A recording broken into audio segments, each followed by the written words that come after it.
تازه خبر جنرال مبین له زندانه خوشي سو خو زری موټر ساتونکي او د خیریه بنسټ د فعالیت جواز ترې اخیستل سوی.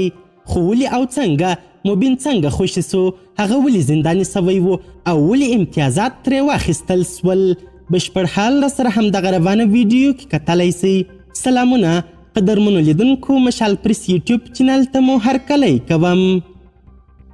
جنرال مبین وایي له نظامي محکمې په ضمانت خوشي سوم. په ټولنیزو رسنیو کې په جنرال مبین مشهور د طالبانو مشهور مدافع د خپل رژیم له نظامي محکمې په ضمانت د ځان د خوشي کېدو خبر ورکړی. د هغه په وینا 20 ورځې په زندان کې و او د اختر د تیرولو لپاره له زندانه خوشي سوی.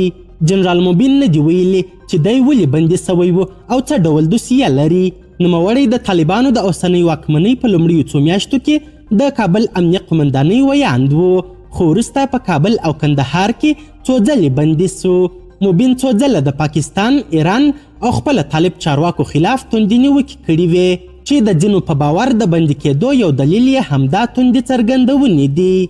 د هغه منتقدان بیا باور لري چې هغه له طالب مشرانو سره له خپل شناخته ناسمه ګټه اخلي او هم یې د خیریه فعالیتونو لپاره ټولې کړي بسپنې د شخصي موخو لپاره استعمال کړي.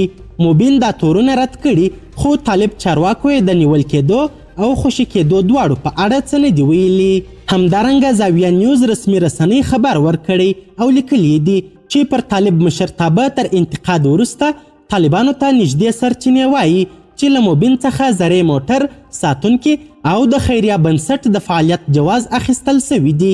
سمیع یوسفزی وایي د طالبانو د استخباراتو له لورې د مبین خان ټلیفونونه پلټل سوي، ډیلیټ سوي پیغامونه یې بیرته ګرځول سوي او موندل سوي چې نوموړي په خپل منځي واټساپ پیغامونو کې طالب مشرانو ته سپک الفاظ کارولی دي. همداراز د خیریه بنسټ لپاره په ټولو سوو خیراتونو کې هم هغه پراخ فساد کړی دی. مبین خان د طالبانو تر واکمنېدو وروسته په لوګر کې د یو مفشن کور څښتن سو او کاروبار یې وغوړېد. قدرمنو لیدونکو، د ویډیو له کتلو مو نړۍ مننه.